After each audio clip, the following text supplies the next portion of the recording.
আমার আজকের রেসিপি হচ্ছে এঁচোড়ের কোপ্তা কারি। কম মশলায় কোনো ঝামেলা ছাড়াই এই কোপ্তা কারি কিন্তু অসাধারণ লাগে খেতে। একবার হলেও ট্রাই করুন এই প্রসেস ফলো করে। আমি বন্দনা, আমার চ্যানেলে আপনাদের সবাইকে স্বাগত জানাই। এখন এঁচোড় সারা বছরই পাওয়া যায়, তাহলে চলুন রেসিপিটা শুরু করে দিই। এখানে আমি এঁচোড় কেটে নিয়েছি, এরপর জলে কিছুক্ষণ ভিজিয়ে রেখেছিলাম, তারপর আমি কুকারে দিয়ে দিলাম। তারই সঙ্গে দিয়ে দিলাম জল। এঁচোড়টাকে কিন্তু ভালো করে সেদ্ধ করতে হবে। দিয়ে দিলাম হলুদ গুঁড়ো। সেদ্ধ হয়ে গেছে, এবার ঠান্ডা হবার পর আমি একটা থালাতে বার করে নিয়েছি। এরপর আমি দুটো আলুও নিয়েছি। এর মধ্যে আলুটা আমার সেদ্ধ করা আগের থেকেই ছিল, দুটো ছোট ছোট আলু।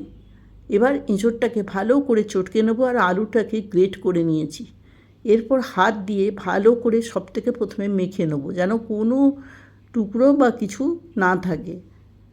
এরপর দিয়ে দিলাম এর মধ্যে শুকনো মশলা, হলুদ গুঁড়ো, লঙ্কার গুঁড়ো, অল্প একটু ভাজা মশলা, নুন, চিনি। তারই সঙ্গে দিয়ে দেবো ময়দা আর অল্প বেসন।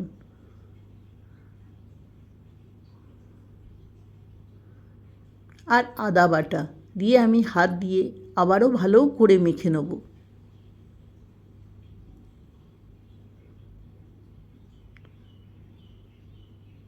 এরপর হাত দিয়ে বল করে কোপ্তার আকারে করে নেব।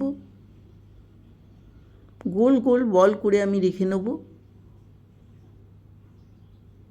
খুবই সহজ করা হয় এই কোপ্তা কারি, আর কোনো ঝামেলা নেই। কম মশলায় এই রান্নাটা কিন্তু অসাধারণ লাগে খেতে। কড়াইতে সর্ষের তেল ভালো করে গরম করে নিয়েছি। এরপর কোপ্তাগুলো দিয়ে আমি নেড়ে চেড়ে ভেজে নেব।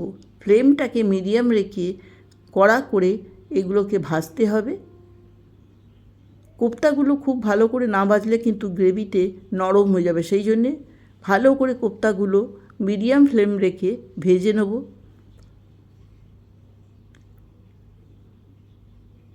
এইভাবে আমি সব কোপ্তাগুলো ভেজে তুলে নেব। এদিকে আমি কড়াইতে তেল আছে, ফোড়নে দিয়ে দিলাম জিরে, ছোটো এলাচ, দারচিনি আর 2-4টে তেজপাতা। এদিকে মশলার মধ্যে পিষে রেখেছি পেঁয়াজ বাটা, আদা বাটা আর রসুন বাটা। আদা বাটাটা একটু বেশি মাত্রায় দিয়েছি, রসুনটা খুবই কম।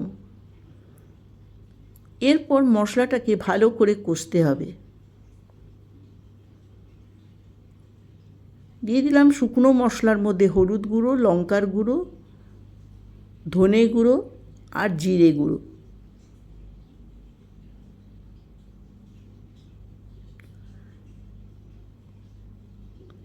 তারপর গ্রেভিতে দিয়ে দিলাম অল্প টমেটো বাটা, 3 টেবিল চামচের মতন টমেটো বাটা আর স্বাদ মতো নুন দিয়ে আমি মশলাটাকে সম্পূর্ণ কষে যাব, যতক্ষণ না মশলার থেকে তেল বেরিয়ে আসে। দেখুন, 4-5 থেকে তেল বেরিয়ে এসছে, কালারও এসে গেছে। মশলাটা কষা খুবই প্রয়োজন, কারণ কি পরে আমি বেশি ফোটাবো না কোপ্তার সঙ্গে। এরপর দিয়ে দিলাম এর মধ্যে জল, আন্দাজ মতন দিয়ে দিলাম গরম মশলা গুঁড়ো আর অল্প একটু চিনি। টেস্টটাকে ব্যালেন্স করার জন্য আমি বেশি চিনি দেব না, এই জন্যে যে বেশি চিনির মাত্রাটা দেব না। অনেকেই চিনি খায় না, আর কোপ্তাতেও আমি চিনি দিয়েছি। এরপর যখন গ্রেভিটা ফুটবে তখন কোপ্তাগুলো দিয়ে দেবো। কোপ্তাগুলো দিয়ে কিন্তু আমি 2 থেকে 3 মিনিট ফোটাবো, তার থেকে বেশি না। বেশি ফোটালে কিন্তু কোপ্তা ভেঙে যাবার চান্স আছে। আমি গ্যাস বন্ধ করে দিয়েছি। এরপর আমি পরিবেশন করে দেবো।